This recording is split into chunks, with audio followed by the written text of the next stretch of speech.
Hello friends, कैसे हैं आप सबसे। फ्रेंड्स, यहाँ पे हम जिन क्वेश्चंस के बारे में आज डिस्कशन करेंगे वो क्वेश्चन आए हुए हैं टीजीटी।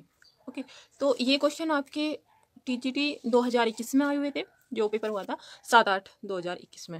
ओके, तो यहाँ पे ये बायोलॉजी का पेपर है और इसमें पहला क्वेश्चन पूछा गया था कि is not found in almost all plant cell. ऐसा क्या है जो ऑल प्लांट सेल में नहीं पाया जा रहा?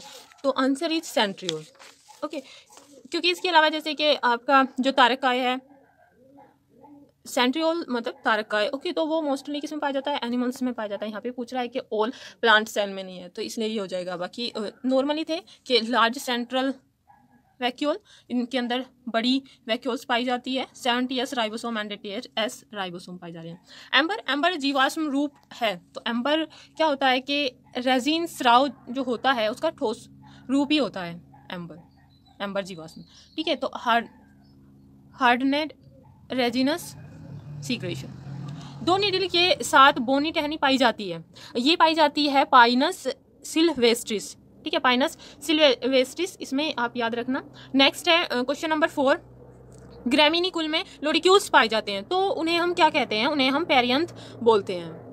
क्वेश्चन नंबर 5 में बोला गया था कि जो ये होता है आपका तिलचट्टा या फिर कॉकरोच, जिसे हम बोल रहे हैं कि कॉकरोच में अंतःकंकाली संरचना टेंट्रोरियम पाई जाती है, तो ये कहाँ पे पाई जा रही है? ये शीर्ष में, या फिर जिसे हम हेड बोल रहे हैं उसमें पाई जा रही है।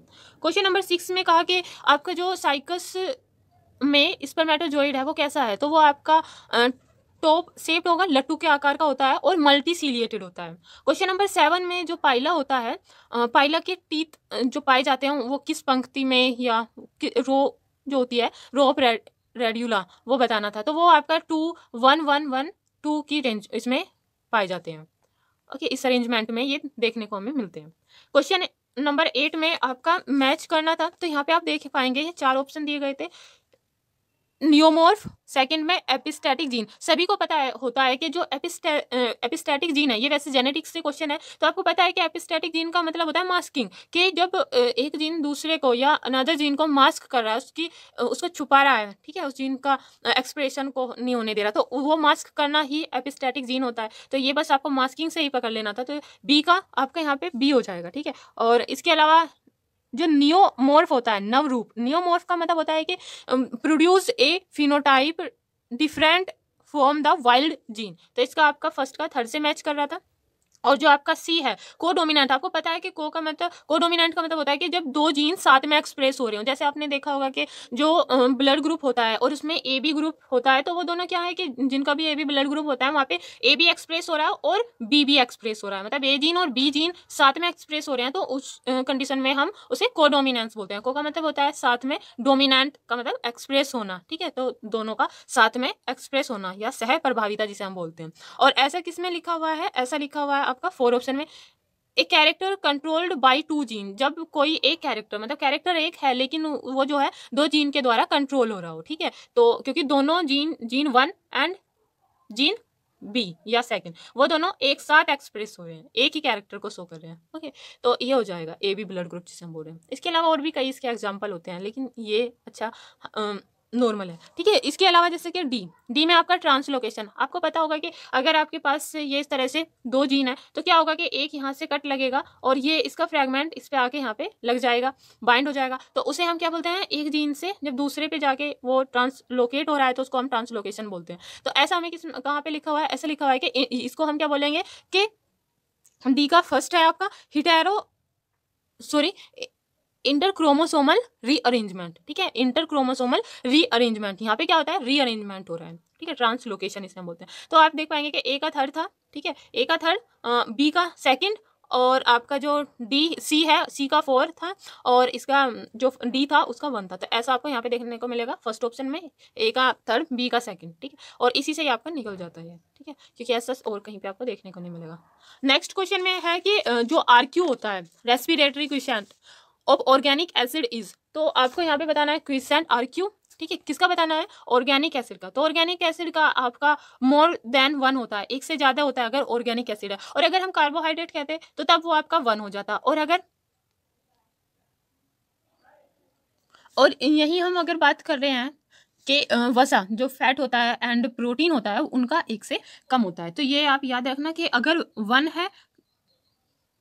है तो वो CHO कार्बोहाइड्रेट का होगा, और अगर लेस देन 1 है ओके तब आपका लिपिड एंड क्या है प्रोटीन, और अगर मोर देन 1 है तब आपका वो क्या हो जाएगा, तब हो जाएगा ऑर्गेनिक एसिड, ठीक है, या कार्बनिक अम्ल जिन्हें हम बोलते हैं।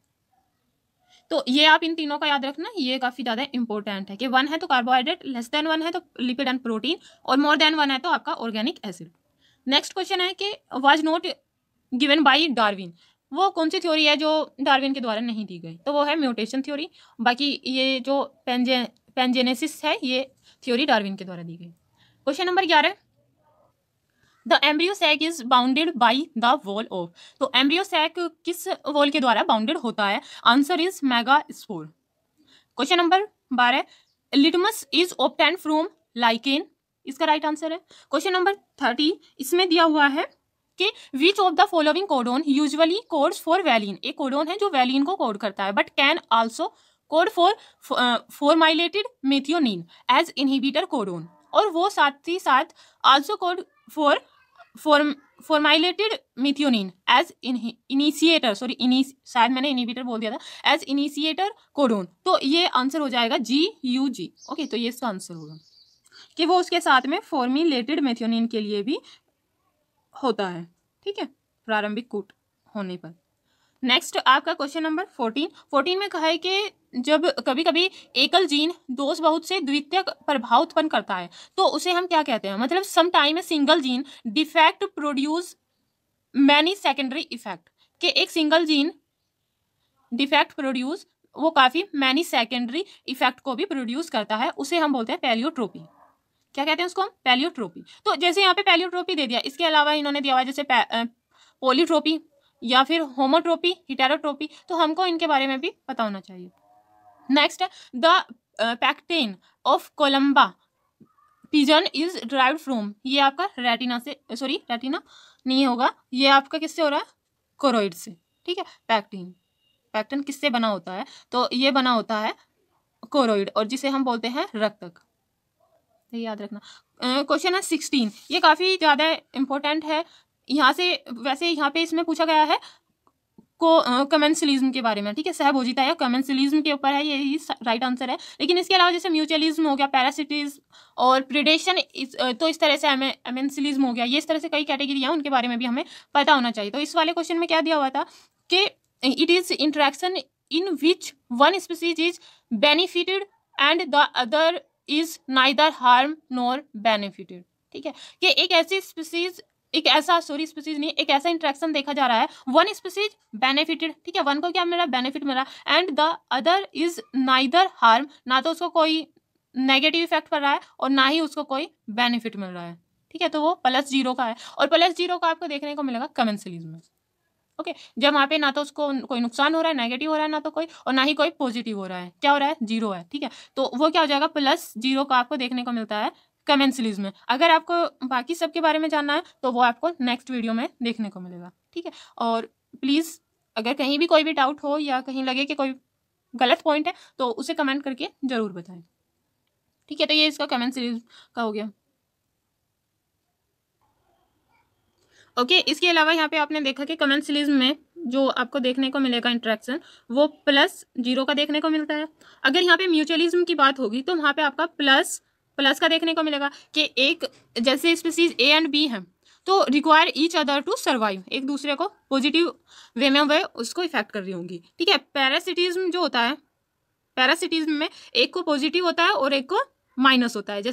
जैसे आपने देखा होगा कि जुएं होती हैं या पैरासाइट होता है बॉडी पे कोई भी, तो वो क्या करता है, पैरासाइट को तो बेनिफिट मिल रहा होता है, लेकिन जिस पे वो होते हैं, जिसके ऊपर होते हैं, उसको इफेक्ट ही नेगेटिव इफेक्ट दे रहे होंगे, तो वो वहाँ पे नेगेटिव हो जाएगा। तो ये इसलिए क्या हो जाएगा, +- का इफेक्ट हो जाएगा, इंटरेक्शन हो जाएगा। और अगर यहाँ पे हम बात करें कंपटीशन की, जैसे कंपटीशन होता है किसी भी 2 स्पीसीज के बीच में, ओके, तो कंपटीशन में क्या होगा, कंपटीशन में हमेशा दोनों को नेगेटिव ही होगा, भले ही कोई भी जीते कोई भी हारे, लेकिन अगर कंपटीशन हो रहा है 2 स्पीसीज के बीच में तो वहाँ पे जो इंटरेक्शन होगा वो नेगेटिव का होगा, क्योंकि लॉस दोनों का होता है, ठीक है, हार्मफुल या फिर जो नुकसान होता है वो दोनों को ही होता है कुछ ना कुछ, ठीक है। तो इसलिए ये कंपटीशन आपका नेगेटिव की तरफ जाता है।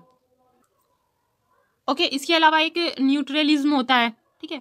न्यूट्रलिज्म के नाम से ही पता लग रहा है कि न्यूट्रल है, दोनों में जीरो जीरो का इंटरेक्शन होता है। स्पीसीज ए को भी कोई इफेक्ट नहीं पड़ता और स्पीसीज बी को भी कोई इफेक्ट नहीं पड़ता, तो जीरो जीरो का इंटरेक्शन होता है, ना इधर इफेक्ट द अदर, ठीक। इसके अलावा यहाँ पे एक और है ये प्रीडेशन। जैसे अगर हम प्रे प्रीडेटर की बात करें तो जो प्रे होगा, प्रीडेटर उसको खाएगा, ठीक है। शिकारी जो होता है वो शिकार करता है और वो उसको खा लेगा, तो उसमें क्या होगा, जो खाएगा उसको पॉजिटिव इफेक्ट और जो खाया जाएगा तो जिसकी लाइफ ही चली गई उस पर नेगेटिव, ठीक है। तो ये प्लस माइनस का होता है, प्रे प्रीडेटर आ जाएगा इसमें, प्रीडेशन करना। ओके, तो ये कुछ इंटरेक्शन है, बाकी डिटेल में हम नेक्स्ट वीडियो में इसको कवर करेंगे। नेक्स्ट क्वेश्चन है 17 और इसमें दिया हुआ है कि relationship between producer and consumer of different order are called. तो उसे हम क्या कहेंगे, वो हो जाएगा आपका जैसे फूड वेब हो गया एंड फूड साइकिल हो गया। अब यहाँ पे ये क्या आया, क्या वर्ड हमको इसमें पकड़ना था, वो पकड़ना था producer and consumer of different order, ठीक है, ये डिफरेंट ऑर्डर। नेक्स्ट क्वेश्चन है रेड ड्वार्फ इफेक्ट, ये आपको पता होगा किससे रिलेटेड है, इमर्सन इफेक्ट, ठीक। Next question 19 which wood is use in making railway sleeper. Railway sleeper आप किसके बना रहे हो, तो वो क्या है, सोरिया रोबेस्टा। ओके, तो इसके अलावा जैसे कि यहाँ पे मधुका इंडिका दिया हुआ है जिसे हम महुआ बोलते हैं, use as fuel oil.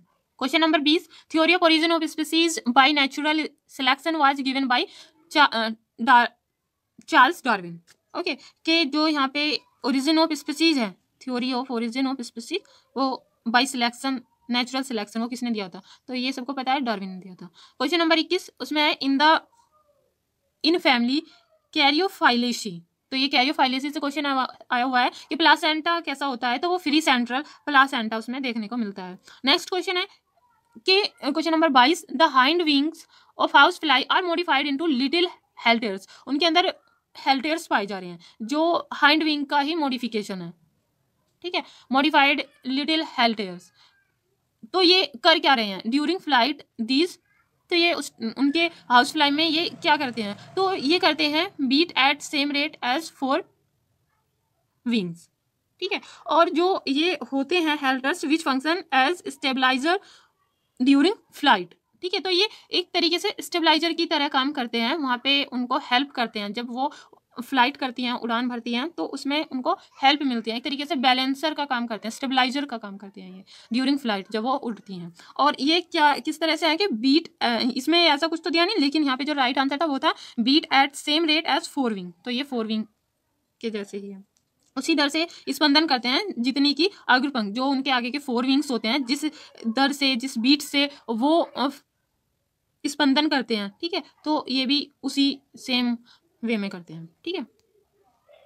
Next question है 23। तो 23 में दिया हुआ है कि किस प्रकार के जीवाश्म में बाह्य एवं आंतरिक दोनों संरचना परिरक्षित होते हैं, तो ये आंसर हो जाएगा पेट्रिफिकेशन। तो आपको पेट्रिफिकेशन के बारे में पता होना चाहिए, स्यूडोफोसिल क्या है, कंप्रेशन क्या है, इनक्रेस्टेशन क्या है, तो यहाँ पे आंसर सही था पेट्रिफिकेशन। नेक्स्ट क्वेश्चन नंबर 24 ये आया हुआ है यूनियो से। यूनियो में क्रेब्स ऑर्गन का क्या काम होता है, देखो यहाँ पे सिर्फ डायरेक्ट क्वेश्चन आते हैं, कोई ऐसा ज़्यादा वो नहीं पूछा, बस यूनियो है और उसमें आपको पता ही होगा कि क्रेब्स ऑर्गन वहाँ पे स्पेशल होगा और बस उन्हीं का फंक्शन क्या होता है, तो ये होगा एक्सक्रेटरी कर होंगे। और जो क्रेब्स ऑर्गन है वो सिमिलर टू किडनी के सिमिलर होते हैं। अब आपको पता हो कि किडनी के सिमिलर होते हैं तो आप खुद ही बता दोगे कि वो उत्सर्जनी या फिर एक्सक्रेटरी का काम कर रहे होंगे। इन क्वेश्चन नंबर 25 कि the parasympathetic nerve system does note answer is क्या होगा, तो आंसर हो जाएगा स्टिमुलेट पेरिस्टेल्सिस। जो राइट आंसर की में था वो था स्टिमुलेट पेरिस्टेल्सिस, ओके,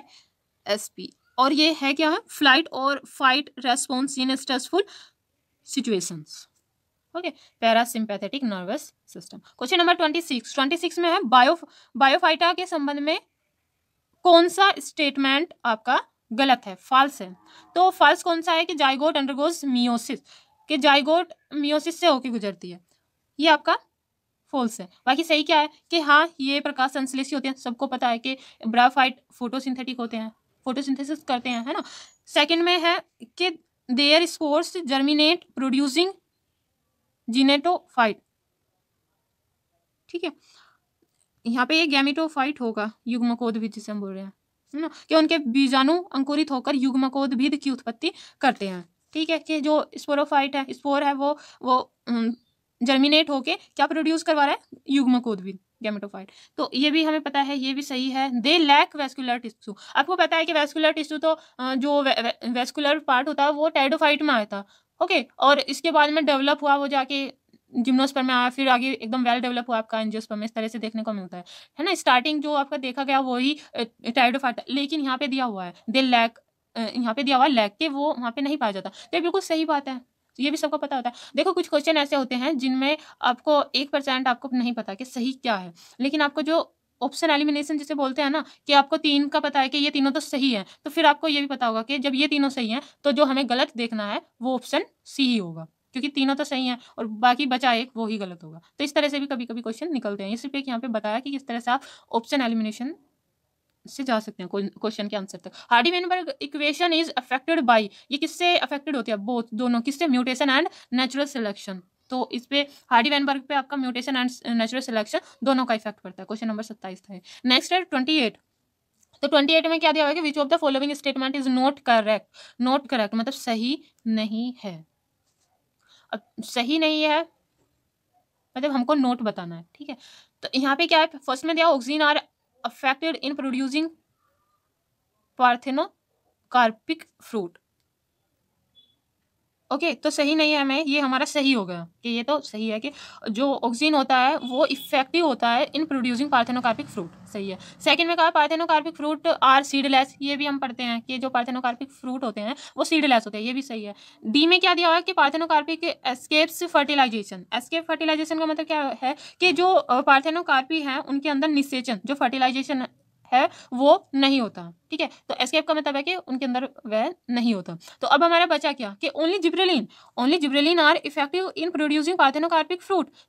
अब यही आपका गलत हो जाएगा, गलत क्यों हो जाएगा, क्योंकि आपको अभी पढ़ के आ रहे हो कि auxins are effective in producing parthenocarpic fruit. देखा आपने कि जब वहां पे पहले बोल दिया, अब 2 ऑप्शन तो सही नहीं हो सकते और ना ही 2 गलत हो सकते, क्योंकि यहाँ पे हमें सिर्फ एक ही बताना है कि ऐसा एक कौन सा है जो गलत है, गलत है, ठीक है, कि नॉट करेक्ट, कि सही नहीं है, ठीक है, गलत है। तो अब ये पहले या तो पहले वाला गलत है या ये है, तो इनमें आपका कौन सा होगा गलत, ये सी वाला, क्योंकि ये बोल रहा है कि ओनली जिब्रेलिन, जबकि पहले ही लिखा है कि ऑक्सीजन भी होता है, ठीक है, तो इसलिए ओनली की वजह से गलत हो गया यहाँ पे, ठीक। तो इस तरह से आप देख सकते हो कि क्वेश्चन के अंदर ही आंसर छुपा होता है, only gibberellin are effective in producing parthenocarpic fruit, यही आपका गलत हो गया, ठीक, ओनली की वजह से। क्वेश्चन नंबर 29 में लाइकेन्स आर गुड इंडिकेटर, सबको पता है, एयर पोल्यूशन। नेक्स्ट है what is the dental formula of rabbit, rabbit के अंदर बताना है, रैबिट में क्या होता है, आई आपका 2/1, ये फिर सी 0/0, पी 3/2, एम आपका 3/3, तो ये आपका राइट आंसर है। क्वेश्चन नंबर 31 में कहा कि which of the following is not a filter feeder, कौन सा ऐसा है जो फिल्टर फीडर नहीं है, आंसर है एस्टीरिएसी, जबकि जो यूनियो, एम्फियोक्सस, हार्डमैनिया है वो आपकी क्या होते हैं, फिल्टर फीडर होते हैं। क्वेश्चन नंबर 32 में कहा कि node of Ranvier are found on axon, वो एक्सोन पे पाया जाता है। क्वेश्चन नंबर 33 में कहा है alluvial soil is a type of azonal soil, जो एजोनल सोयल होते हैं, क्षेत्रीय मृदा होती है, वहाँ पे ये इस टाइप की होती है, इसी का एक प्रकार है। नेक्स्ट क्वेश्चन है beverage yielding plant Coffea arabica is a member of the family, Coffea arabica आपका रूबिएसी से कनेक्ट है। Next one 35 of the following who started the study of geographical distribution of animal, अब यहाँ पे इन्होंने कहा कि जियोग्राफिकल डिस्ट्रीब्यूशन ऑफ एनिमल की स्टडी किसने स्टार्ट की थी, आंसर क्या होगा इसका, आंसर है P.L. स्केलेटर, ठीक है, जिसे हम बोलते हैं जंतुओं के भौगोलिक विस्तार का अध्ययन। नेक्स्ट क्वेश्चन 36 एक कोशिका से दूसरी कोशिका में पानी के विसरण को कौन निर्धारित करता है, तो ये एक कोशिका से दूसरी का बता रहे हैं कि what determines the diffusion of water from one cell to other, answer हो जाएगा DPD, हमें ये बताता है। नेक्स्ट क्वेश्चन 37 में कहा कि chocolate is obtained from the seed of, जो चॉकलेट होती है वो किसके सीड से हमें मिलती है, तो वो मिलती है हमको थियोब्रोमा कोकावा, ठीक। नेक्स्ट क्वेश्चन ये आप देख पा रहे हो, ये क्वेश्चन आपका जो ये होती है टैक्सोनॉमी में, इकोनॉमिक बोटनी वहां से आ रहा है। ठीक,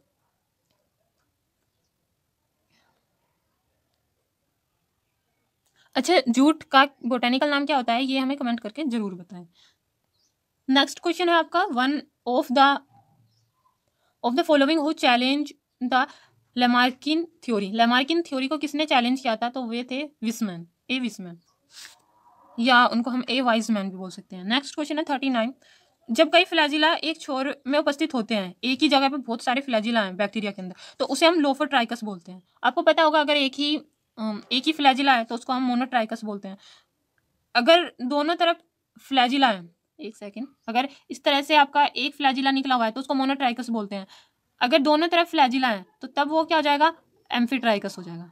ठीक, एम्फीट्राइकस हो गया। लोफोट्राइकस कब होगा, जब एक ही साइड पे बहुत सारे गुच्छे के जैसे लगे हों फ्लैजिला, तो वो हो जाएगा लोफोट्राइकस। ठीक, जिसका यहाँ पे दिया हुआ है ये डेफिनेशन कि in bacteria when many flagella present only at one. और इसके अलावा आपका 4 में दिया हुआ है ये वाला कि पेरीट्राइकस, पेरी का मतलब होता है चारों ओर। ठीक है, पेरी का मतलब क्या होता है, चारों ओर। पेरीट्राइकस, जब आपके बैक्टीरिया के चारों ओर ही फ्लैजिला निकले हुए हों, लगे हुए हों, तो उसको हम पेरीट्राइकस बोलते हैं, इस तरह से। तो ये इसका क्लासिफिकेशन है बैक्टीरिया के फ्लैजिला का कि वो किस तरह से बैक्टीरिया पे लगे होते हैं। तो आपने यहाँ से एक और बाकी तीनों का भी जाना, तो प्लीज़ कमेंट करके बताएं कि ये इस तरह से आपको पढ़ाने में क्या अच्छा लगता है और क्या बुरा लगता है। नेक्स्ट क्वेश्चन है methanogenic bacteria. Methanogenic bacteria belong करते हैं आर्की बैक्टीरिया से। तो moss and fern produce multicellular embryo within archegonium. Next question 42, of the following Euglena belong to which. Euglena में आपको पता है कि वो वहाँ पे फोटोसिंथेसिस जैसा कुछ है, तो इसलिए वो क्या होता है, Phytomastigophora. Next question, which is a bisporic type embryo sac. अब आपको बताना बाइस्पोरिक टाइप के बारे में। बाइस्पोरिक कौन से होते हैं, ये होता है एलियम। ठीक, इसके अलावा यहाँ पे 3 और थे, तो जो पहले 2 थे पोलिगोनियम ओइनोथेरा, वो आपका आता है मोनोस्पोरिक एम्ब्रियो सैक का एग्जाम्पल है, और जो एडोक्सा है वो टेट्रास्पोरिक एम्ब्रियो सैक का एग्जाम्पल है। तो ये भी आप याद रखना, हो सकता है नेक्स्ट टाइम इनमें से कोई सा पूछ लें। ठीक है, मोनोस्पोरिक या टेट्रास्पोरिक। ओके, नेक्स्ट क्वेश्चन है आपका, which of the following hormone does not bind to cell surface receptor. ऐसा कौन सा हार्मोन्स है जो सेल सरफेस रिसेप्टर पे बाइंड नहीं हो रहा है, not bind to cell surface receptor. तो क्योंकि ये जो इस तरह के होते हैं वो क्या होते हैं, साइटोसोलिक या न्यूक्लियर रिसेप्टर होते हैं। ठीक है, सीधा ये साइटोसोल और न्यूक्लियर रिसेप्टर के नाम से जाने जाते हैं, सेल सरफेस पे ये नहीं होते। तो ये आपका होता है टेस्टोस्टेरोन, बाकी ये इस कैटेगरी में तीनों नहीं है। ठीक है, तो ये इसका राइट आंसर हो जाएगा, क्योंकि ये क्या है, cytosolic nuclear receptor. The next question है 45, the body of the tadpole larva so distinct. तो उसके अंदर सारे कैरेक्टर ये हैं कि हेड है, ट्रंक है, टेल है। क्योंकि आपको पता होगा कि जो मेंढक होता है उसका जो लार्वा होगा उसे हम टैडपोल बोलते हैं, और उसमें आपको पता है कि टेल होती है। बाद में वो टेल आपका मॉडिफाइड हो जाती है, क्या बोलते हैं उसको, मोर्फोजेनेसिस होता है। बाद में वो नहीं होती है, वो पूरी प्रोसेस है, ये दोनों अलग अलग होते हैं। क्योंकि जो टैडपोल होता है वो वाटर में होता है, ठीक है, वाटर के अंदर है। लेकिन जैसे जैसे आपका मेंढक बनता है, बड़ा होता है वो, तो फिर उसके अंदर क्या आता है, ये एम्फीबियन का कैरेक्टर आ जाएंगे सारे उसके अंदर, कि वो पानी और बाहर लैंड पे दोनों पे रह सकते हैं। तो इसलिए इसके अंदर टैडपोल में सर्वाइव करने के लिए ये तीनों होते हैं, हेड, ट्रंक और टेल वहाँ पे होती है। 46 इसमें है, existence the homologous structure suggest the occurrence of. तो ये आपका डाइवर्जेंट इवोल्यूशन का एग्जांपल है, डाइवर्जेंट का। ठीक है, आप देख पाएंगे इसमें एक कोड होता है जिसका कोड होता है HDAC। अब H का मतलब होता है होमोलोगस, और D का मतलब क्या होता है, डाइवर्जेंट। और होमोलोगस का मतलब क्या होता है, होमो का हो गया जिनका सेम ओरिजिन होता है, लोगस मतलब ओरिजिन, जो सेम ओरिजिन से बिलोंग करते हैं। ठीक, ये हो गया। तो ये होते हैं डाइवर्जेंट, जो अलग अलग फिर जा रहे हैं। और जो आपका एनालोगस होता है वो होता है कन्वर्जेंट। ठीक है, जिनका ओरिजिन अलग अलग होता है लेकिन उनका जो थोड़ा व्यवहार है वो एक सा हो सकता है, जो उनका काम करने का। जैसे आपने देखा होगा, ये एनालोगस का बेस्ट एग्जांपल है, जैसे कि बैट होगी और ये बर्ड्स एंड बटरफ्लाई, इनके जो विंग्स होते हैं, पंख होते हैं, वो तीनों के, इनका ओरिजिन अलग अलग है। ठीक है, ओरिजिन क्या है, अलग अलग है तीनों का, बैट्स का और बैट, बटरफ्लाई और बर्ड्स ओरिजिनल अलग है, लेकिन इनके जो पंख, वो जो कैरेक्टर पाया जा रहा है और उसका जो फंक्शन है वो सेम है, क्योंकि वो तीनों ही उड़ने का काम कर रहे हैं। ठीक है। ऐसे इसके अंदर होता है जैसे ह्यूमन, एनिमल और ये होती है वेल है, तो इनका ओरिजिन एक है लेकिन इनके फंक्शन अलग अलग है। ह्यूमंस में वही हैंड का अलग काम है, और अगर आप शेर के वो देखेंगे तो उनका अलग होगा, और अगर वेल में देखेंगे वो भी इसका ही है, स्तनधारी का ही एग्जाम्पल है, तो वहाँ पे आप देखेंगे कि वो तैरने का काम कर रहे हैं, उसमें वाटर में है। तो इस तरह से ये आपका आ जाता है। लेकिन आपको जो याद रखना है वो ये रखना है कि जो होमोलोगस है वो इवोल्यूशन है, डाइवर्जेंट का एग्जाम्पल है, और जो एनालोगस है वो कन्वर्जेंट का एग्जाम्पल है। और इस यहाँ से काफ़ी ज़्यादा कई बार क्वेश्चन पूछे गए हैं अलग अलग एग्जाम में, तो ये आप कोड याद रखना, HDAC। ओके, नेक्स्ट है 47, of the following which is not the geographic reel. Answer हो जाएगा पैलियोरेंटिक। ओके, तो वैसे आप यहाँ पे देख पाएंगे कि यहाँ पे सिर्फ ये पूछा गया था कि जियोग्राफिक रेलम में कौन सा नहीं आ रहा है, तो और आंसर क्या हो जाएगा पैलियोआर्कटिक। और पैलियोआर्कटिक आप देख पाएंगे कि इन तीनों से अलग है। पहले में क्या है मेगाजिया, सेकंड नियोजिया, थर्ड नोटोजिया। सभी में जिया वर्ड का यूज हो रहा है, लेकिन यहाँ पे ये जो डी ऑप्शन है इसमें अलग ही आ गया पैलियोआर्कटिक। तो इस तरह से आप ऑप्शन एलिमिनेशन पे भी जा सकते हो कि तीनों सेम से लग रहे हैं लेकिन एक ये अलग है, अलग वाला ही आपका गलत है, और यही आपका आंसर है। ठीक, जो गलत है वही आपका आंसर है। नेक्स्ट इसमें है कि यदि एक जीव का थैलस जैसे एक कवक जब एक या एक से अधिक रिप्रोडक्टिव स्ट्रक्चर में कंप्लीट बदल जाता है तो उसे हम होलोकार्पिक बोलते हैं, और ऐसा कैरेक्टर हम फंगस में देखते हैं। बिल्कुल, यहाँ से अदर उन पे फंगस पे भी क्वेश्चन पूछ लेते हैं कभी कभी, और ये इस तरह से यहाँ पे डेफिनेशन दी गई थी। ठीक है, कि कवक का ये एक तरीके का कैरेक्टर है वहाँ पे कवक में, फंगस में। ठीक है, तो यहाँ पे क्या है कि it the thallus of an organism is example a fungus is entirely converted into one or more reproductive structure, it is called as holocarpic। 49 में आपका दिया हुआ है कि भारतीय जो इंडियन हिरोडिनेरिया है उसके लिए एक स्टेटमेंट यहाँ पे गलत है और वो आपको देखना है। बाकी फर्स्ट में क्या दिया हुआ है कि भारत में इसका औषधीय उपयोग लगभग 1000 ईसा पूर्व से किया जा रहा है। ये सही है कि औषधीय रूप में किया जाता है। कभी कभी आपने सुना होगा कि इसको कुछ ऐसे डिजीज थे जिनमें जैसे खून को प्योरीफाई करना, ब्लड को प्योरीफाई करने वाले इस तरह के कई वे हैं जिनमें इनका यूज किया जाता था। सेकंड स्टेटमेंट में है कि यह मीन, मेंढक और कैटल्स तथा ह्यूमंस, ठीक है, इन सभी का रक्त चूसती है या सख्त करती है। तो ये भी सही बात है। सभी को पता है कि अगर पोंड में कोई भी कैटल पशु गया तो उस पर काफ़ी सारी वो लग जाती हैं, जोक वगैरह, ये है ना, तो ये सही स्टेटमेंट है। सी में कहा कि रक्त का पाचन 10 से 14 महीने में होता है। Digestion of the blood takes 10 to 14 months, सही है। और डी क्या है, इसकी देखभाल अति विकसित होती है, कि इसकी जो बॉडी कैविटी है वो काफ़ी वेल डेवलप होती है। ये गलत है और यही हमारा राइट आंसर है, क्योंकि हमारा पूछा था कि सही नहीं है, कौन सा सही नहीं है, तो ये आपका डी ऑप्शन सही नहीं है। ओके, बाकी ये सही है, तो ये आपका राइट आंसर हो जाएगा। क्वेश्चन नंबर 50 में कहा कि मेंडल का अनुवांशिकी का कार्य निम्न में से किस पर आधारित था। वो सबको पता होता है, पाइसम सटाइवम। तो कुछ क्वेश्चन ऐसे होते हैं जिन्हें आप पढ़ने से पहले ही राइट आंसर तक पहुंच जाओगे, और कुछ क्वेश्चन ऐसे होते हैं चाहे आप कितनी बार भी उनको पढ़ लो आपको नहीं पता होगा, क्योंकि ये सब फैक्ट बेस्ड क्वेश्चन है। आपको आता है तो क्वेश्चन पढ़ते टाइम ही आपको आंसर आ जाएगा, और अगर नहीं आता तो आप चाहे पूरा 3 घंटे बैठे रहो वहाँ पे, आपका वो क्वेश्चन सही नहीं होने वाला। बस एक ही सर पे सही हो सकता है कि अगर तुक्का आपका कोई सही हो जाए, बाकी वहाँ पे कोई चांस नहीं होता। तो इसलिए आप जितना हो सके उतना फैक्ट को रीड करें, या फिर आपको जो कॉन्सेप्ट होता है उसके अंदर जो यूनिक फैक्ट होते हैं, कोई भी आपका टॉपिक है और वहाँ पे आपको लग रहा है कि ये इसका यूनिक कैरेक्टर हो गया या यूनिक फैक्ट हो गया, तो उनको आपको फोकस करना चाहिए, और मैक्सिमम वही एग्जाम में आते हैं। तो कोई भी टॉपिक पढ़ें, कोई भी सिलेबस का कहीं से भी कोई भी पोर्शन हो, ठीक है, कोई सी भी यूनिट हो, बस एक ही चीज़ को ध्यान में रख के पढ़ें कि वहाँ पे जो यूनिक चीज़ें हैं, जो यूनिकनेस है उसके अंदर, बस उस पर फोकस करना है। ठीक है, नेक्स्ट क्वेश्चन है 51 के जो गोलाकार प्रोटीन होती है निम्नलिखित में से किसकी तरह कार्य नहीं करती। तो वो नॉर्मल है कि जो ग्लोब्यूलर प्रोटीन है वो स्ट्रक्चरल मॉलिक्यूल की तरह व्यवहार नहीं करती, उसकी तरह एक्ट नहीं करती। बाकी वो एंजाइम हो सकती है ग्लोब्यूलर प्रोटीन, हार्मोन्स हो सकती है, कोई एंटीबॉडी हो सकती है, बिल्कुल सही है ये।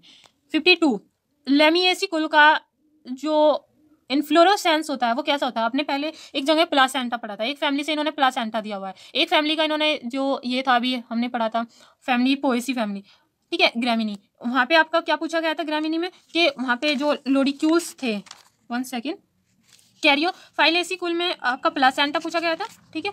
और इसके अलावा यहाँ पे हाँ क्वेश्चन नंबर 4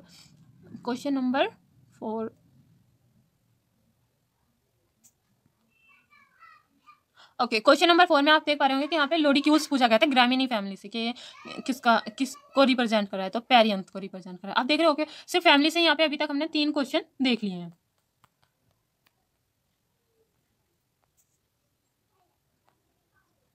ओके, तो 52, तो यहाँ पे इन्होंने कहा कि जो लैमिएसी फैमिली है उसका इन्फ्लोरेसेंस कैसा होता है। तो आपको पता होगा कि वर्टिसिलिस्टर होता है, ये हमें पता है, लेकिन इसके साथ में हमें ये भी पता होना चाहिए कि डाइकेसियल साइम इसको बोलते हैं, डाइकेसियल साइम या वर्टिसिलिस्टर, यूनिक नाम है इसका, ठीक। तो ये इसका राइट आंसर हो गया। नेक्स्ट 53 में आंशिक रूप से पृथक जनसंख्या को कहते हैं, जो पार्शियली आइसोलेटेड पॉपुलेशन है उसको हम डीम बोलते हैं, डीम। नेक्स्ट क्वेश्चन है 54, nucleolus is the site for synthesis, sorry nucleus नहीं, न्यूक्लियोलस। तो जो केंद्रिक होते हैं, न्यूक्लियोलस होता है, वो आपको पता होना चाहिए कि आरएनए का सिंथेसिस करते हैं। वैसे मैक्सिमम को पता होगा कि आरएनए का जो सिंथेसिस होता है वो जो सेल होती है, ठीक है, सेल के अंदर पाया जाता है न्यूक्लियस, और उसके भी अंदर पाया जाता है न्यूक्लियोलस, बस वहीं पे इसका सिंथेसिस होता है आरएनए का या राइबोसोमल आरएनए का, जो बाद में बाहर आता है वहाँ से सेल में, साइटोप्लाज्म में, और साइटोप्लाज्म साइटोसोल, ठीक है। तो ऐसे बाहर आके, न्यूक्लियस से बाहर आके, तब वहाँ पे प्रोटीन का सिंथेसिस होता है, ठीक है। तो कमेंट करके जरूर बताएं कि जो प्रोटीन का सिंथेसिस कहाँ पे होता है। The other name of phellogen is, तो यहाँ पे जो फैलोजन होती है वो कोर्क कैम्बियम को ही हम बोलते हैं, कोर्क कैम्बियम का ही दूसरा नाम फैलोजन है, या जिसको हिंदी में बोलते हैं कागजन। Question number 56, protein of animal origin lack the amino acid, ये भी काफ़ी इंपॉर्टेंट और बेसिक क्वेश्चन है। आपको पता है कि एल एमिनो एसिड क्या होती हैं, डी एमिनो एसिड क्या होती हैं, ठीक है। तो जो प्रोटीन का जब सिंथेसिस ही होता है, स्टार्टिंग में जब सिंथेसिस हो रहा होता है, तो वहाँ पे वो एल एमिनो एसिड का होता है ना। और बाकी यहाँ पे इन्होंने दे दिया डी एमिनो एसिड, जो कि नहीं होता। लेकिन अगर आप यहाँ पे देखें कि protein of animal origin lack का मतलब वहाँ पे किसकी कमी होगी, प्रोटीन में नहीं होता। तो आप देखेंगे कि प्रोटीन में नाइट्रोजन होता है, यस, फास्फोरस कुछ में पाया जाता है, सल्फर आपको पता है, दो एमिनो एसिड ऐसी हैं जिनमें जब जिनका वो होता है तो सल्फर होता है उनमें। वे कौन सी एमिनो एसिड हैं जिनमें सल्फर पाया जाता है, ये भी हमें कमेंट करके जरूर बताना। तो इसलिए आंसर 1 हो गया, फर्स्ट है इसका कि डी एमिनो एसिड वहाँ पे लैक करती है।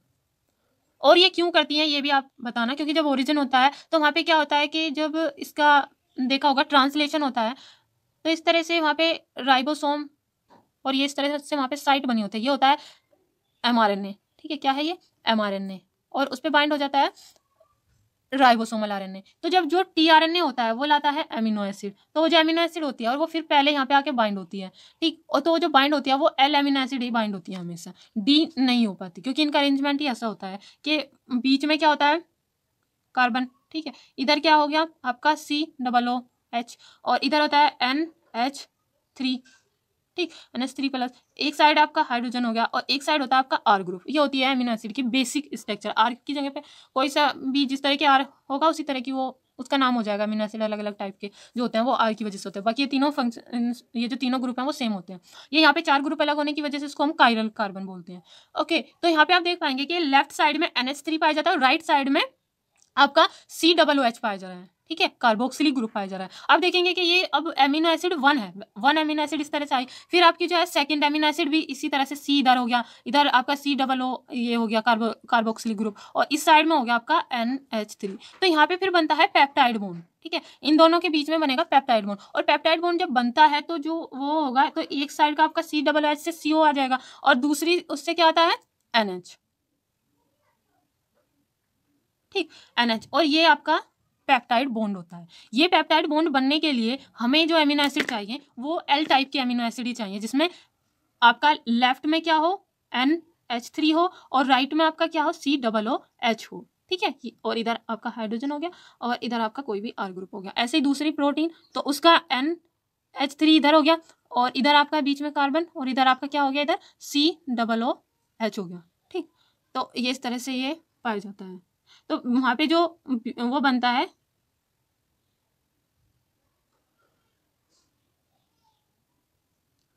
ये आपका पेप्टाइड बॉन्ड बन जाता है इस तरह से, और यहाँ से H2O वो बाहर निकल जाता है। तो ये बनाने के लिए, ठीक है, एमिनो एसिड की एक चेन बनाने के लिए आप polypeptide amino acid,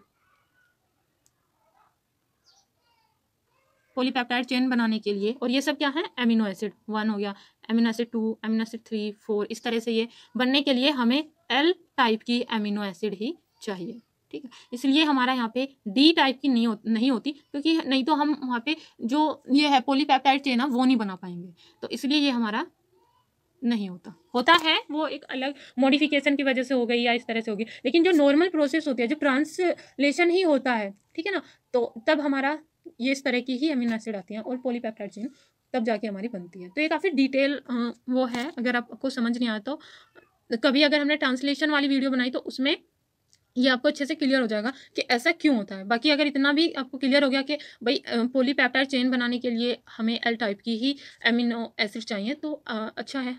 okay, next question है 57, और 57 में कहा कि which of the following is called as wolf moss. Wolf moss हम किसे कहते हैं? 57, वोल्फ मोस हम लिथेरिया वुल्पाइना, है ना, उसको बोलते हैं। वैसे यहाँ पे भी आप थोड़ा सा वुल्पाइना ये इस तरह से कर सकते हैं, लेकिन इसके अलावा यहाँ पे ये तो चलो हो गया कि लिथेरिया वुल्पाइना को हम वोल्फ मोस्ट बोल रहे हैं। बाकी इन तीनों के नाम क्या हैं, इन्हें हम ये किस में आ रहे हैं, तो वो भी आप जरूर देखना। नेक्स्ट क्वेश्चन 58, ओबिलिया कॉलोनी में निम्नलिखित में से कौन सा पेरिक्ला से आवर्त नहीं होता? मेड्यूसा। ओके, क्या हो जाएगा? मेड्यूसा। और ये BSc पेपर फर्स्ट में ही आता है। Obelia colony which of the following is not covered by perisarc. बाकी इन तीनों को करता है, जो ये है हाइड्रेंथ हो गया और ब्लास्टोस्टिल हो गया, कोइनोसार्क हो गया जैसे। नेक्स्ट क्वेश्चन है आपका कि एंजाइम के बारे में था कि कौन सा सही है। यहाँ पे एंजाइम के बारे में कुछ स्टेटमेंट दिए हुए थे और हमें ट्रू स्टेटमेंट को देखना था। तो ट्रू आपका कौन सा होता है कि all lower the energy of activation, ये जो एक्टिवेशन एनर्जी है उसको ये कम करते हैं, चाहे वो कोई सा भी एंजाइम हो, ठीक है ना, कि all enzymes lower the energy of activation. और ये काफ़ी इंपॉर्टेंट हो गया, क्योंकि ना तो वो ऑल रिक्वायर ऑफ को एंजाइम, सभी को कोएंजाइम की रिक्वायर नहीं होती है, गलत है। All are active at neutral pH, सभी के सभी जो है न्यूट्रल पीएच पे एक्टिव होते हैं, ऐसा नहीं है, गलत है बिल्कुल एकदम, ठीक। सबका जो एंजाइम होता है उसका काम करने के लिए जो पीएच उसको चाहिए वो सब के लिए, सब एंजाइम के लिए अलग अलग होता है, ठीक। सी में कहा कि all require a molecule of water for their activity, ऐसा भी नहीं है। तो यहाँ पे क्या है सही कि एनर्जी एक्टिवेशन जो चाहिए उसको वो कम करते हैं।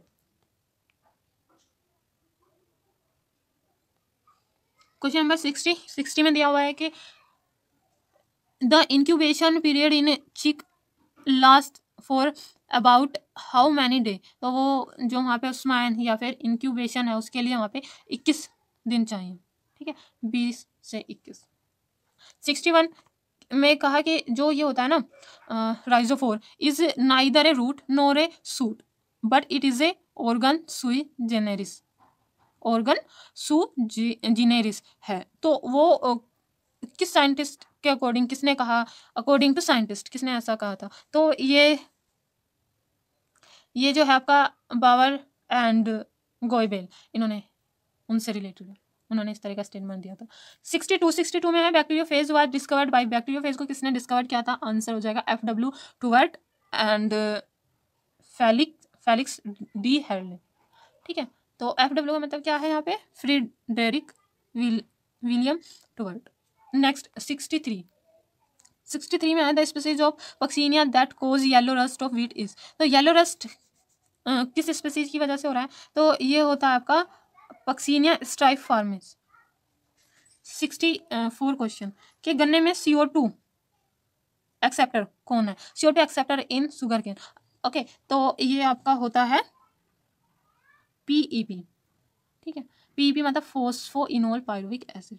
ये 3 कार्बन का मॉलिक्यूल है PEP, present in mesophyll cell, और the enzyme that catalyse this CO2 fixation is PEP carboxylase और PEP केस, ठीक है। ये कुछ और बातें थी इसके बारे में। नेक्स्ट आपका है ये वैसे आपको पता होना चाहिए कि C2 वाले प्लांट कौन से हो गए, C3 वाले कौन से हैं, C4 वाले प्लांट कौन से हैं, कैंप प्लांट कौन से होते हैं, तो इनके बारे में भी आपको थोड़ी जानकारी होनी चाहिए। अगर आपको पता है कि ये कैंप प्लांट में आ रहा है या C3 में आ रहा है या C4 में है या C2 का है, तो आप ये इजीली कर लेंगे। 65 में आपका आएगा कि वॉल्यूम ऑफ एयर इंस्पायर और expire during a normal respiration is termed as tidal volume. तो उसे हम, जब ये नॉर्मल होता है, नॉर्मल इंस्पिरेशन और एक्सपिरेशन ड्यूरिंग नॉर्मल रेस्पिरेशन, तो उसे हम टिडल वॉल्यूम बोलते हैं। तो ये भी काफ़ी कई टाइप के इसमें होते हैं, जैसे ये हो गया RV हो गया, VC हो गया, IRV हो गया, तो इन सब के बारे में भी आपको पता होना चाहिए। 66 हाइडा में गोनैड्स का निर्माण स्टिमुलेट बाय, किसके द्वारा स्टिमुलेट हो रहा है, तो ये होता है अबंडेंस ऑफ कार्बन डाइऑक्साइड। ठीक है, abundance of carbon dioxide, the formation of gonads in Hydra is stimulated by abundance of carbon dioxide. 67 में पूछा गया है कि multi cellular rhizoid are found in mosses. ठीक है, तो जो मल्टी सेल्यूलर राइजोइड्स पाए जा रहे हैं वो मोस्ट में पाए जाते हैं। ओके, और जो ये रिक्सिया मार्केंसिया ये लीवरवर्ट में आते हैं। तो मोस्ट का एग्जाम्पल कौन सा होगा, फ्यूनेरिया हो गया। ठीक है, तो आप ये फ्यूनेरिया बोल सकते हैं, मोस्ट बोल सकते हैं, इसमें पाए जा रहे हैं, और लीवरवर्ट हो गया ये। All other land plant develop unicellular rhizoids and root hair. Alginic अम्ल है वो पाया जाता है किसमें, cell wall of brown algae. आपको ये इस तरह से पता होना चाहिए कि ब्राउन एल्गी में क्या स्पेशल है, क्या यूनिक वो है फैक्ट, और वहीं से ये आया हुआ है कि एल्जीनिक अम्ल किसमें पाया जाता है, ब्राउन एल्गी में। ओके, तो 69 लाइकेन के कवकांश सामान्यतः से किससे रिलेटेड है, वो है एस्कोमाइसिटीज। ठीक है, तो most common mycobionts in lichen belong to ascomycetes. ठीक है, ascomycetes. 70 question number 70, in eukaryotic cell the arrangement of axonemal microtubules in both, यहाँ पे क्या आएगा, both cilia and flagella is referred to as the 9+2 array. तो यहाँ पे जो ये 9+2 पाया जा रहा है वो दोनों में पाया जाएगा, सीलिया में भी एंड फ्लैजिला में भी। 71 question number 71, the digestive tract of human adult lack. अगर हम इसकी बात करें डाइजेस्टिव ट्रैक्ट की ऑफ ह्यूमन अडल्ट, तो वहाँ पे आपका लैक करता है रेनिन को। बाकी जैसे पेप्सिन हो गया, लाइपेज एंड ट्रिप्सिन, ये तीनों पाए जाते हैं। ठीक है, तो ये इसका रेनिन गलत हो जाएगा। अब ये है इंपॉर्टेंट क्वेश्चन, क्योंकि यहाँ पे आगे पीछे कभी ना कभी क्वेश्चन आपको देखने को मिल ही जाता है। पक्सीनिया ग्रामिनी का जो यूरेडोस्पोर है गेहूं पर बनता है। ठीक है, तो इन्होंने कहा कि वीट में कौन सा वाला फॉर्म हो रहा है, ये चार ये दिए हुए हैं। ठीक है, स्पोर, तो ये यहाँ पे इन चारों में से कौन सा है जो वीट पे बन रहा है, Puccinia ग्रामिनी is formed on wheat, तो ये बनता है आपका यूरेडोस्पोर। बाकी आप देख पाएंगे कि यूरेडोस्पोर एंड टेल्यूटोस्पोर ये बनते हैं गेहूं पे, और इन्हें हम बोलते हैं क्या, ऑन प्राइमर। ठीक है, ये जो इनका होस्ट होता है वो गेहूं होता है, वीट होता है, ऑन प्राइमरी ट्रिटिकम एस्टाइवम ये आपका होता है, जिसपे ये देखने को मिलते हैं। कौन कौन से हैं, यूरिडोस्पोर एंड टेल्यूटोस्पोर। बीच में आ जाता है आपका बेसिडोस्पोर। बाकी बचे हुए ये दो लास्ट के, पक्सीडियोस्पोर एंड एसियोस्पोर, तो ये दोनों एसियोस्पोर एंड पक्सीनियोस्पोर ये दोनों बनते हैं बरबेरी पे। ठीक है, बरबेरी ऑन अल्टरनेट होस्ट, जो बरबेरी है वो इसका अल्टरनेट होस्ट है, जबकि जो गेहूं है वो इसका प्राइमरी होस्ट है। ओके, तो यहाँ पे आपने देखा कि जो गेहूं है वो प्राइमरी होस्ट है, जबकि जो बर्बरी है वो उसका अल्टरनेटिव होस्ट है। बर्बरीज वल्गेरिस इसका नाम होता है, बर्बरीज वल्गेरिस। तो आई होप ये आपको ये क्लियर हो गया एंड इन्फॉर्मेशन अच्छी लगी हो। 73 में पूछा है the number of genera in the cephalochordata is 2। तो यहाँ पे इन्होंने पूछा गया था कि सिफेलोकार्डेटा में वंश की संख्या कितनी होती है, 2 होती है। नेक्स्ट क्वेश्चन है 74, एक पीढ़ी से दूसरी पीढ़ी में एक जैसी प्रकार के गुणों को भेजने को हम क्या कहते हैं, कि एक पीढ़ी से दूसरी पीढ़ी में जो गुण जा रहे हैं, एक जैसे प्रकार के गुण जा रहे हैं, तो उसे हम हेरिडिटी बोलते हैं, हेरिडिटी बोलते हैं। 75 हेरिडिनेरिया से पहले भी एक क्वेश्चन आया हुआ था स्टेटमेंट में, और यहाँ पे पूछा गया है कि उसमें कितने सेगमेंट पाए जाते हैं, of how many segment is Heridineria granulosus is made of 33, तो उसके अंदर 33 सेगमेंट्स पाए जाते हैं। 76 एम्फियोक्सस विषयक निम्नलिखित कथनों में से कौन सा सत्य नहीं है, कौन सा गलत है रिगार्डिंग एम्फियोक्सस। तो यहाँ पे फ्री स्विमिंग ऑर्गेनिज्म है ऐसा नहीं होता, यही आपका गलत है। बाकी जैसे कि नोटो कार्ड जीवन भर बनी रहती है, सही है। Notochord persist throughout life, उसकी पूरी लाइफ में बनी रहती है। Nerve cord dorsal to notochord, ठीक है। तो यहाँ पे जो तंत्रिका रज्जु नोटोकोड के पृष्ठ में, ये भी सही है। और जो सी है ब्रेन एब्सेंट, और बहुत कम वहाँ पे लिटिल सिफेलाइजेशन पाया जाता है, तो ये इसका सही है, ठीक है। तो बाकी सब सही था, ये फ्री स्विमिंग ऑर्गेनिज्म यही है इसका गलत है। 77 है स्कोलियोडोन से। स्कोलियोडोन में कपालीय तंत्रिका में कितने जोड़े पाए जाते हैं? Answer is 11। Nerium spray, nerium spray किस प्रकार का होता है? आंसर है चक्रीय या होरल, ठीक है। तो यहाँ पे चक्रीय, ये याद रखना। नेक्स्ट क्वेश्चन है 79 में क्या कहा है कि निम्नलिखित में से कौन सा अनिवार्य वसा अम्ल है? आपको पता होना चाहिए कि एसेंशियल फैटी एसिड कौन सा है। तो essential fatty acid is linoleic अम्ल। क्या कौन सा होता है? लिनोलिक अम्ल। और आपको यहाँ पे बता दें कि जो एसेंशियल फैटी एसिड होते हैं वो 3 होते हैं, 3 एसेंशियल फैटी एसिड। उनके नाम क्या है? उनके पहला नाम है लिनोलिक एसिड, जो कि पेपर में भी आया हुआ है। फिर है लिनोलेनिक एसिड सेकेंड, और थर्ड होता है एरेकिडोनिक एसेंशियल फैटी एसिड। ये 3 ही है, तो आपको इन तीनों को याद रखना चाहिए। हो सकता है नेक्स्ट 2 में से जो बचे हुए हैं उनमें से कोई क्वेश्चन आ जाए कहीं। नेक्स्ट है question number 80, which of the following substance is फाइब्रिनोलाइटिक? फाइब्रिनोलाइटिक मतलब यहाँ पे आंसर हो जाएगा प्लाज्मिन, ठीक है। तो ये प्लाज्मिन आप याद रखना, सब्सटेंस इज फाइब्रिनोलाइटिक। 81 में पूछा गया कि in eukaryotic of the following which is absent. तो प्रोकैरियोट्स में तीनों ही नहीं पाए जाते, ना ही तो वहाँ पे आप न्यूक्लियर मेम्ब्रेन देखेंगे, ना ही आप वहाँ पे माइटोकॉन्ड्रिया देखेंगे, और ना ही आप वहाँ पे क्लोरोप्लास्ट देखते हैं। तो ऑल ऑफ अबाव ये तीनों ही प्रोकैरियोट्स में एब्सेंट होते हैं। तो ये डी आपका राइट हो गया। आप देख पाएंगे कि बैक्टीरिया जो होते हैं नॉर्मल प्रोकैरियोट में आते हैं, वहाँ पे न्यूक्लियर मेम्ब्रेन कहाँ है? नॉर्मली होता है वहाँ पे उसका जेनेटिक मटेरियल ऐसे ही बिखरा हुआ, ठीक है। बाकी माइटोकॉन्ड्रिया वो नहीं होता, क्लोरोप्लास्ट है वो भी नहीं होता। 82 में ये है स्टील से क्वेश्चन। तो साइफिनो स्टील में लीफ गैप दूर दूर होता है, तो वो उसे क्या कहलाता है? वो कहलाता है सोलेनोस्टील, ठीक है। Siphonostele, solenostele. Non overlapping scattered leaf gap is called solenostele. तो ये याद रखना। नेक्स्ट 83 में मेंढक के हृदय में कितने कोष्ठक पाए जाते हैं? How many chamber are present in heart of Rohu? तो वहाँ पे 3 चैम्बर पाए जाते हैं, 3 चैम्बर, ठीक है। नेक्स्ट है branch conidiophore is found in. Conidiophore आपको पता है कि किस में होता है? ये जो ब्रांच कोनिडियोफोर है वो पेनिसिलियम में देखने को मिलता है। नेक्स्ट क्वेश्चन है 85 में पूछा गया था कि अगर एक जीन के युग्म एलील आपस में सम्मिश्रित नहीं होते हैं और F2PD में दोनों लक्षणों की फिर से अभिव्यक्ति होती है, तो वो लोब सेग्रीगेशन है कि F2 में वो दोनों फिर से देखने को मिल रहे हैं, दोनों एलील्स, ठीक है। तो उसको हम लोब सेग्रीगेशन बोलते हैं, जो आपका मेंडल का फर्स्ट लॉ है। सेकंड लॉ कौन सा है? Law of independent assortment. 86 क्या है?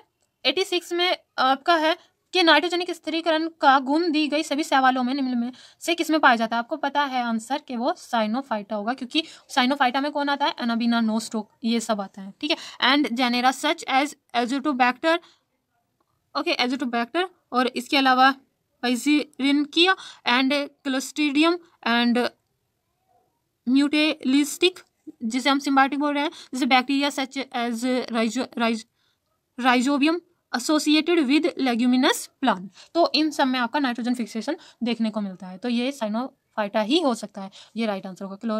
क्लोरोफाइटा हो गया, रोडोफाइटा, फियोफाइटा, ये सब नहीं है। 87 में कहा कि एक तिरछे व्यवस्थित अंडाशय है, मतलब oblique placed ovary, epipetalous condition and axile placenta किस में देखने को मिलता है? फैमिली हो जाएगी सोलेनेसी। और ये चौथा क्वेश्चन है, फोर्थ क्वेश्चन है जो फैमिली से आया हुआ है। और आप एक चीज़ नोटिस कर रहे हो, पहले आपका वहाँ पे लोडिक्यूल्स के बारे में पूछ लिया ग्रामीणी में, इसका मतलब क्या है कि यूनिक कैरेक्टर था वो। दूसरा प्लासेंटा पे, कैरिफिलेसी में प्लासेंटा से आ गया, ठीक है। तीसरे में इन्होंने पूछा था इनफ्लोरोसेंस, ठीक है, लेमिएसी का। और यहाँ पे आ गया कुछ 3 कैरेक्टर दे दिए और आपसे ये पूछ लिया कि किसके कैरेक्टर हैं, ठीक।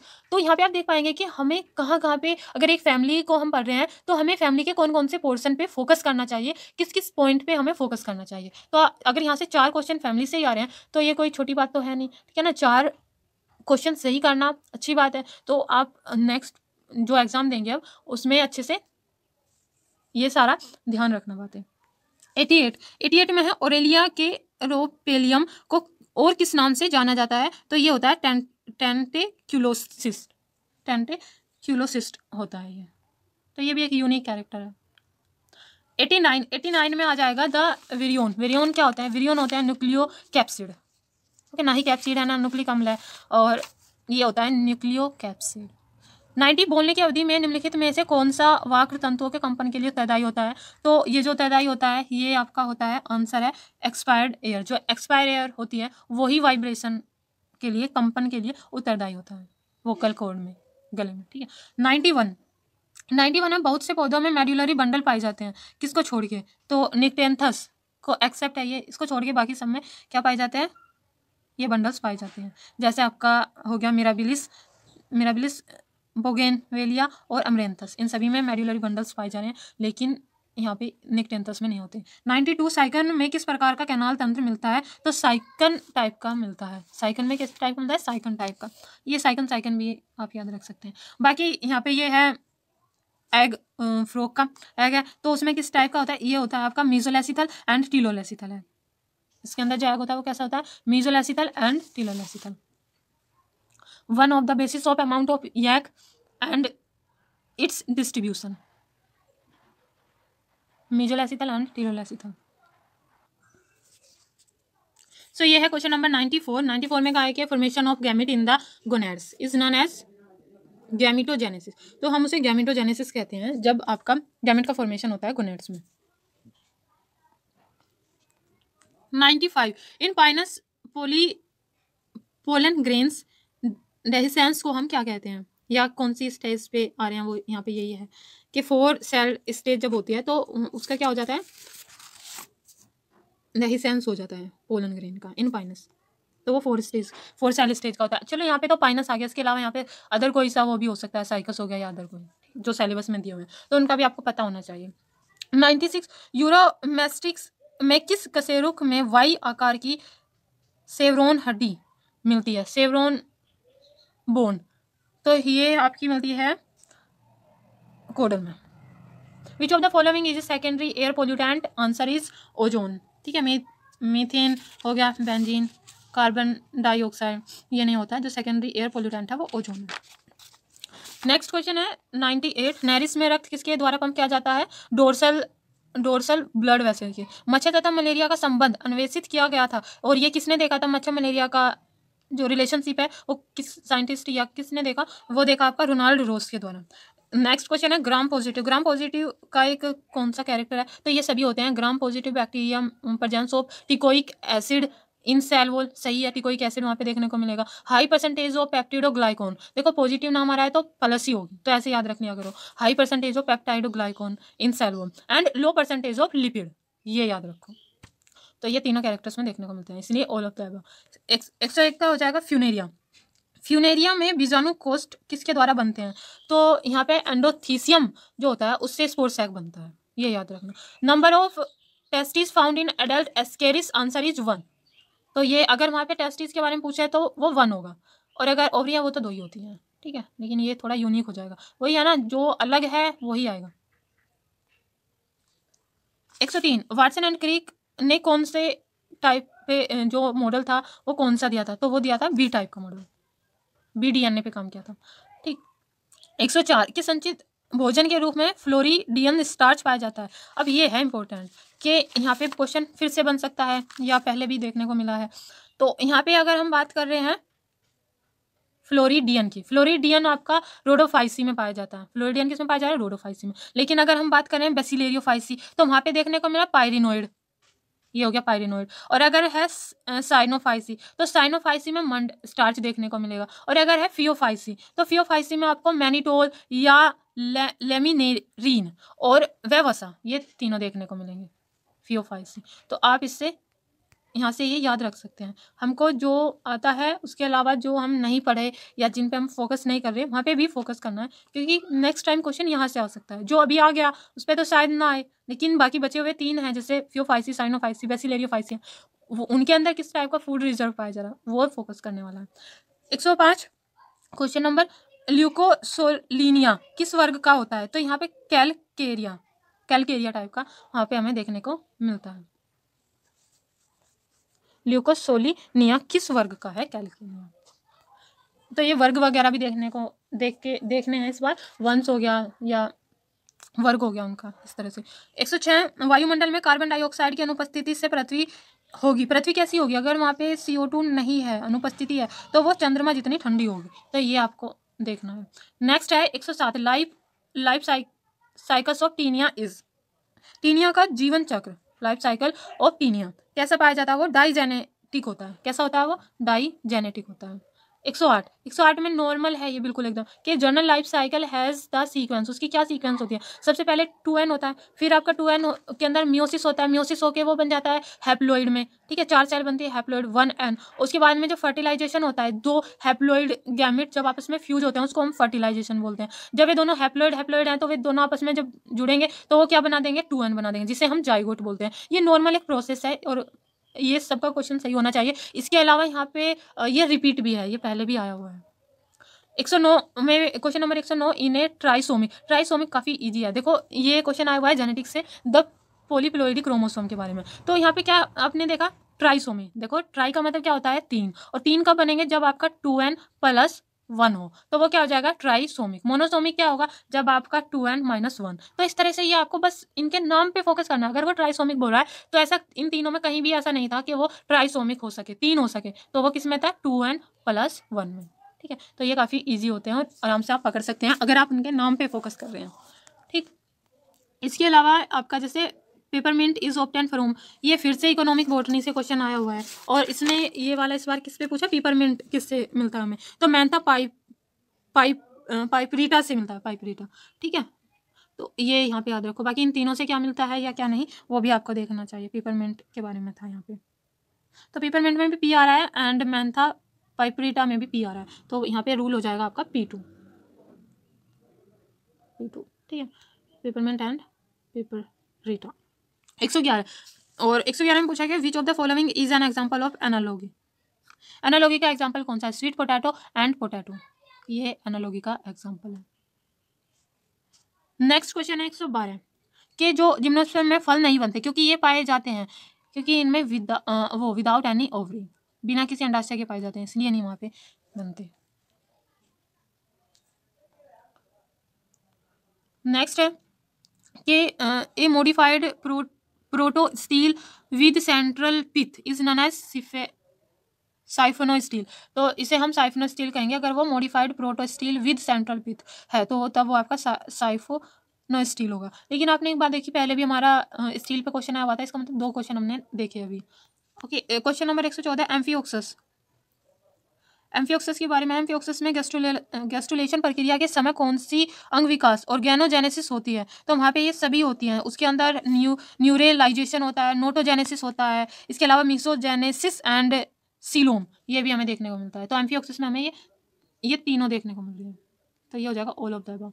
नेक्स्ट क्वेश्चन है आपका, एम्फियोक्सन भी काफ़ी अच्छा है, एक बार पहले भी हमने देखा था यहाँ से। तो क्वेश्चन नंबर 15 में कहा है कि double circulation and double respiration is found respectively इन, किसके अंदर पाया जा रहा है? तो जो अगर हम डबल सर्कुलेशन की बात करें तो वो हमारा पाया जा रहा है ओरिक्टोलेगस के अंदर, और अगर हम डबल रेस्पिरेशन की बात करें तो वो हमारा पाया जा रहा है कोलम्बा में।